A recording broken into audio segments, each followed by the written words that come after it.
it going, you guys? The one MFP here. I hope you're all having a great day today. I'm back to reacting to some more Hua Chenyu today. This time around, I'm reacting to Bullfighting. It's another one of those songs I got a lot of requests for. This is going to be the first Hua Chenyu performance I react to that's not a part of his Singer 2018 performances. So I'm pretty interested to see what this looks like. I'm pretty interested to see how this sounds. If you've missed any of my past Hua Chenyu reactions, I'll have a playlist linked down below. In that playlist, you could find any of my prior Hua Chenyu reactions. You'll find this video as well. If there's any Hua Chenyu performance you'd like to see me react to, please let me know in the comments down below. But without further ado, let's get right into this reaction. Hua Chenyu performing Bullfighting at his Mars 2018 concert. Let's get right into it.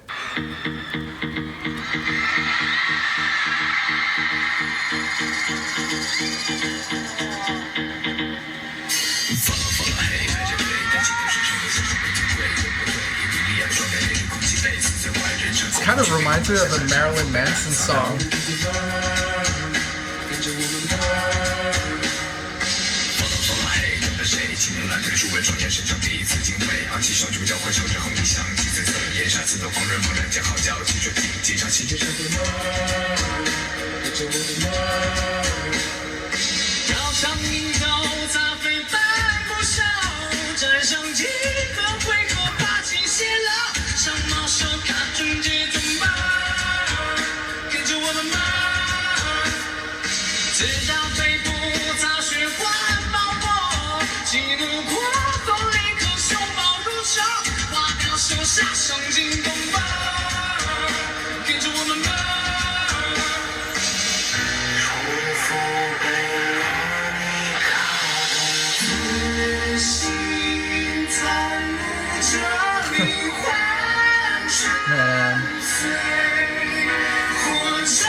The switch-ups kind of make me think of the Nunchucks performance.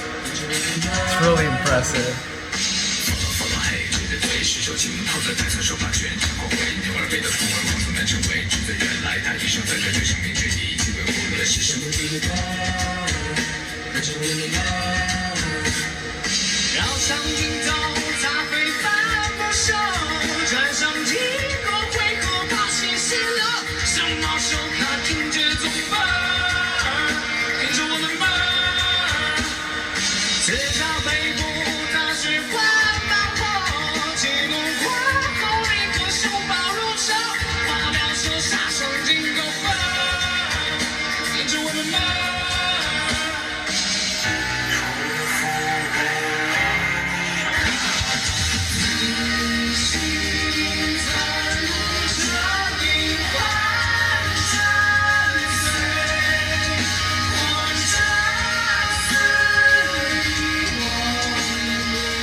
Man, another genre-bending performance from Hua Chenyu.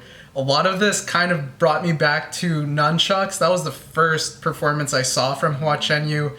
And my goodness, it was just so impressive how he was able to switch up between styles so seamlessly in the same song. It's impressive enough when an artist is able to do that across different songs. You know, it really gives them that versatile identity where they could just take on different styles with different songs. And it keeps things interesting. But for Hua Chenyu to show us that type of versatility in one song, similar to the way he did it in Nunchucks, it's just so incredible, and he makes it look so easy too. That last switch up he did from the last chorus into the last verse, he made that happen so quickly, and it's such a drastic transition too, because we're going from this pure sound into this evil sound. The way he does that with apparent ease is really awe-inspiring.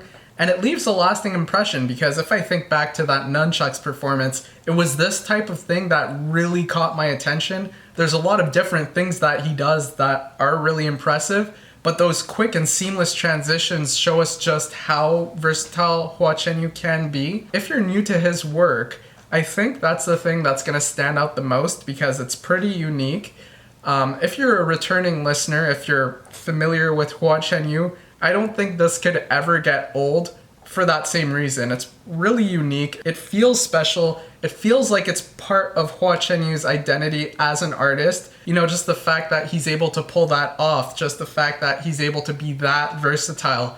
I think you listen to one of his performances where he's doing this, I think you just sit back and you let yourself be amazed. Now, what's even more impressive about Hua Chenyu is that he's got other things going on in the performance as well that make it really strong. You know, with what I just said, you would think that he puts all his energy into that aspect of his performance and that's what makes that stand out. That's simply not the case. He finds a way to take the meaning of the song and turn it into something almost theatrical on the stage. I was just talking about the transitions between vocal styles and how he makes that look really easy. I think what makes that really effective is the way he uses the composition of the song to do so. The verses and the chorus have different functions in this song to the point where they almost contrast each other. I'll get a little bit more into what I mean by that once I get into the meaning of the song a little later. But it's to the point where that vocal transition is almost made possible by that contrast.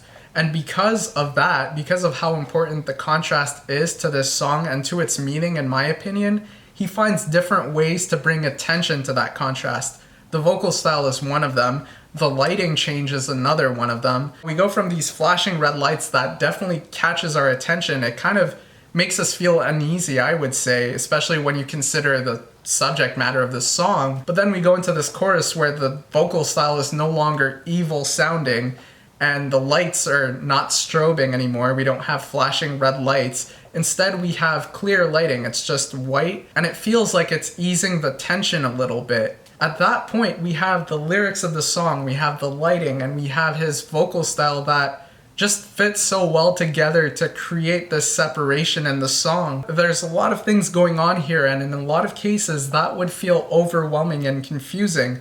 But with the way he's got all these different elements of his performance working together, it makes things make sense. Now, on top of the lyrics, the vocal style, and the lighting all supporting each other, you've also got his mannerisms supporting all of that as well. His mannerisms, his facial expressions, and his general body language have been a huge part of all the performances I've seen of him, and they're definitely a big part of this performance as well. You know, he's got these eccentric movements going on throughout the verses, whereas in the chorus, those just go away and he's acting more calmly. That absolutely complements other separations that are caused by other elements of this performance. So yeah, all in all, what makes Hua Chenyu's performance really impressive to me is how he takes these different elements of performance and he brings them together to offer a very cohesive experience. That's what I really enjoyed here about Bullfighting. Now it's time for me to get into the lyrics of this song and what they meant to me. So before I do that, I'd like to give a big thank you to Hua Chenyu English Subs, which is another channel here on YouTube.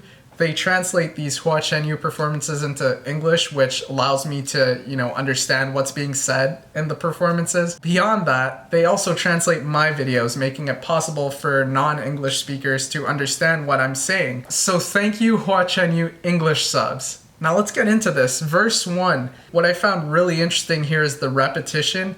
It starts off with follow, follow, and then we have like this little section that comes in to separate the verse into two parts, and that part actually ends up happening a lot of times in this song. It ends up separating different sections of the song. I think it does it in the chorus, it does it in the second verse as well. The third verse remains uninterrupted completely.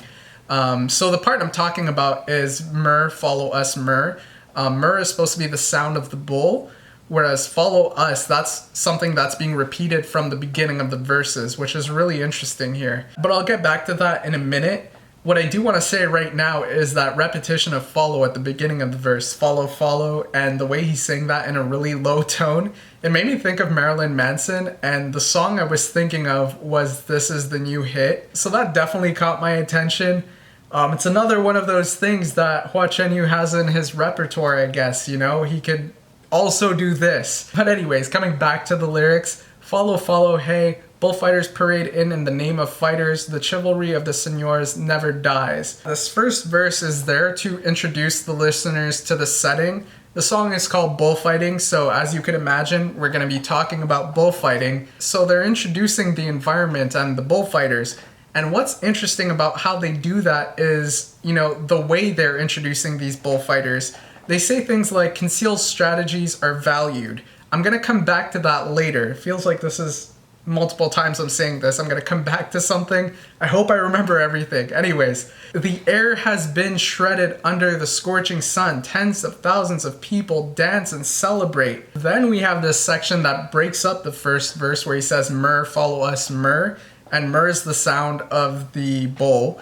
And with the second half of the first verse, we have the bull entering the arena. But much like the first half of the first verse, there's a certain importance given to these bullfighters. Solemnly and sacredly, they pay mutual respect. Straightening their posture, they bow to each other. So the lyrics of the song is playing up the nobility of these bullfighters. And that, in my opinion, is there to portray the bullfighters and bullfighting in general in a positive light for the listeners, because the second verse is going to come in and provide some gruesome details that may make the listeners think otherwise. You know, we have lyrics like, a full frontal thrust with all his might till its heart stops beating and collapses.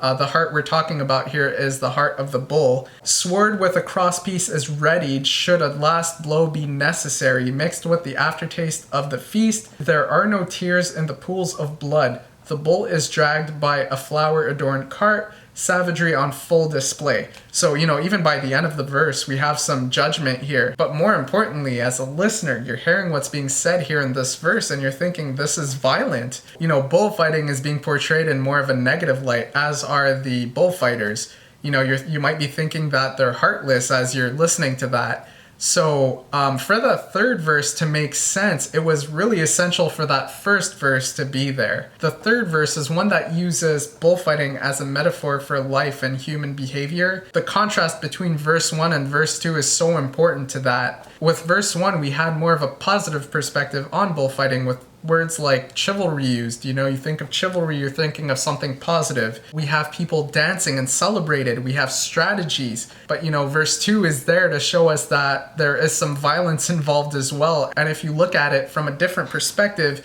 you might think more negatively of it. And a lot of that negative perspective has to do with being compassionate for the bull. That's where I want to come back to these mer sounds. Mer, follow us, mer. Those are there to break up the verses and the choruses. And I think they're there to bring attention to the bull. Because as you're listening to this, you're almost picturing this scenario from a bird's eye perspective almost, or as an audience member. And with the bullfighters being portrayed as chivalrous people, and you know, that whole first verse in general, it kind of just makes us feel like the bullfighters are the protagonists. And then we have words like demon being used to characterize the bull. You know, we have them saying, the enraged bull is as ferocious as a demon. It makes us feel like the bull is the antagonist to this story. So I think those mer follow us lines, and then you have the chorus as well. Till eternity, it is lured to run around, swerve away a few passes, radiating dominance. The picador charges into the rhythm of the beat. All of this is there to instill that the bull is not necessarily the bad guy here. The bull is merely following what it's being forced to do, and that's a big part of verse 3. Watch closely, men are scattering under the magnifying glass, nature and humankind are not in balance. So the way I heard this is the men we're talking about are the bullfighters, and they're under the magnifying glass because, you know, a lot of what they're doing has to do with entertainment. They're trying to entertain this audience. Nature and humankind are not in balance. Under different circumstances, these bullfighters would not be doing what they're doing because they wouldn't really have to fight this bull. There's no real purpose to fighting this bull and doing what they're doing to it. Instead of following their natural human instincts of, you know, not getting in a fight with a bull, they're putting themselves in that scenario because of the entertainment value. And I mean, beyond that, beyond putting themselves in danger for entertainment, they're harming an animal, and that animal didn't necessarily have to be harmed as far as I know. So furthermore, the animal's also being harmed for entertainment. Prejudice makes the decisions, dangers set in the future. For every splash of hot blood here, nerves tingle as anticipated after that electrifying moment. Satisfaction only found in the blood boiling within. Now those lines to me are the beginning of him using this scenario of a savage act being carried out in the name of entertainment, and how he relates it to human behavior and how we can act in ways that goes against humanity in other situations. From the way he's talking about it here, it seems that he's saying that it's all about perception. It's all about how the information is presented to us. And that makes a lot of sense because, you know, with verse 1, we were talking about bullfighting. Verse 2, we were still talking about bullfighting. The differences between the verses is how we were talking about them. He may have had a positive opinion about bullfighting because of the way he was talking about bullfighting in verse 1. With verse 2, he went into the more gory details. Verse 1, it was more about the chivalry and the strategy. Verse 2 is structured in more of a way that you start feeling sympathetic for the bull. But with the prejudice makes the decisions lines, to me, that relates to the song in that the prejudice comes from the generalization of the bull as an antagonist within this bullfighting concept. Within that framework, the bull is the bad guy. But in the grand scheme of things, outside of that framework, if you zoom out a little bit, the bull is actually a victim of that mentality. The future dangers, or the dangers set in the future as said in the song, to me that comes from the satisfaction that the audience gets out of the bullfighting. That satisfaction encourages more bullfighting and thus more bull victims. And from a slightly different perspective, you will have more bullfighters putting themselves in danger in the name of entertainment. You know, going back to that prejudice makes the decisions line, why are they making the decision to bullfight? Well, it has to do with the nobility we were talking about in verse 1.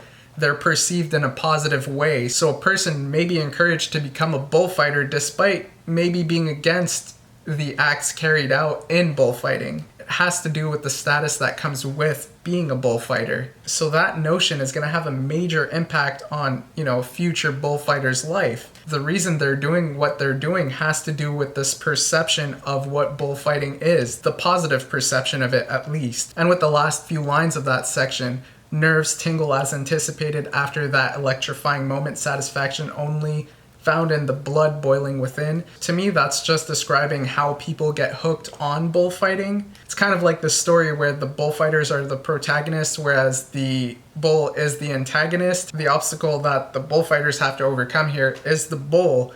And every key moment in working towards overcoming that bull builds anticipation. It's anticipation towards that climax where the protagonists eventually overcome the antagonist. Then we have these next lines, where beauty and cruelty merge as one, there lies a norm inseparable from taste and art. If swapped, none can enter the swirling mind of an artist. To me, with respect to this song, this is bringing attention to the fact that, again, with verse 1, he was shedding light on one aspect of bullfighting. Verse 2, a different aspect of it. So all in all, what we got out of this song were both perspectives, but the artist could have very well chosen just to shed light on one side of the story. Regardless, if the song was made in such a way that you would only get that first perspective, beauty and cruelty would still meet because, you know, both perspectives are still part of bullfighting. If you focused on the second verse of the song where, you know, cruelty was more at focus, the perceived beauty talked about in verse 1 would still be a part of bullfighting. So to me, going back to that idea of it's all about how things are perceived, Here he's saying that the artist is in control of that with respect to art, and I think this song is good evidence of that. But if you're looking at this from the perspective of how is the artist accomplishing this? How is the artist making you feel what they want you to feel? It has to do with those key moments in the story that they've created. Those moments will have a major impact on how viewers or listeners anticipate a certain event. They have to figure out what's going to get the reaction that they want out of the listeners and the watchers. They have to figure out what's going too far, and they have to figure out what's going not far enough. And that's essentially what I make of the next lines. There is only half a chance to tame the bold and the powerful, to gauge how piercing our screams are, how risky the bearable level of decibels is in this man-made world, like an electric shock, a reverberation of dopamine secretion placed in every single detail. The artist is creating a world where they're in control of everything. It's up to them to control every detail to the point where they are able to understand the feelings and emotions their story evokes. But then we end on these lines. Life hanging by a thread, too chaotic, life is meant to cycle, praying for the devil's demise, imagining serenity and calm, following our kind nature, the last pride and chance of victory of mankind. So this again to me is about creating that moment of anticipation. In order to make people feel satisfied, you have to give them that big moment of anticipation where it seems like everything could just go wrong. Having the protagonist overcome that situation and make them feel rewarded by having the protagonist be victorious, that's going to make people feel satisfied. And much like the story presented here in Bullfighting, that's going to make these people want more. And that's basically what I make of this song as a whole. We have a story where the author is taking two different perspectives of the same story. He's presenting it in two different ways, one of which where, the bullfighters seem like the good guys,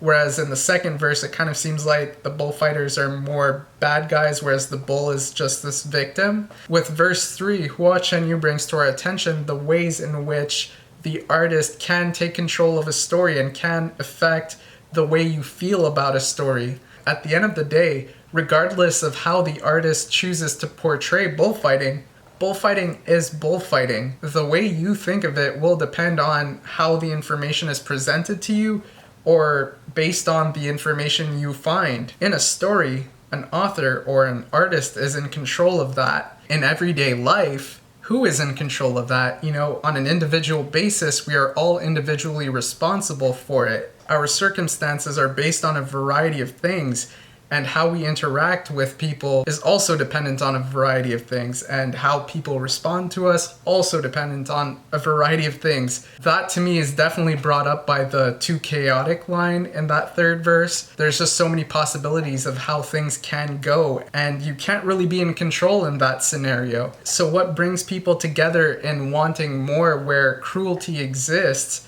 is how there is a positive outcome that everyone can relate to. If within the framework presented to them, the negatives are minimized and the positives are amplified, then they will find satisfaction in something that can be seen as hurtful and cruel. So yeah, to me this song is all about perception and why people can see things in one way as opposed to another way, and why people will do certain things that will seemingly go against their nature. That's what I thought of the song. Let me know what you guys thought in the comments down below. I always love hearing what you guys have to say. Please leave a like on the video if you enjoyed it. I always appreciate the support. Please consider hitting that subscribe button if you would like to see some more Hua Chenyu reactions from me. And I will see you all next time. Have a great day, y'all.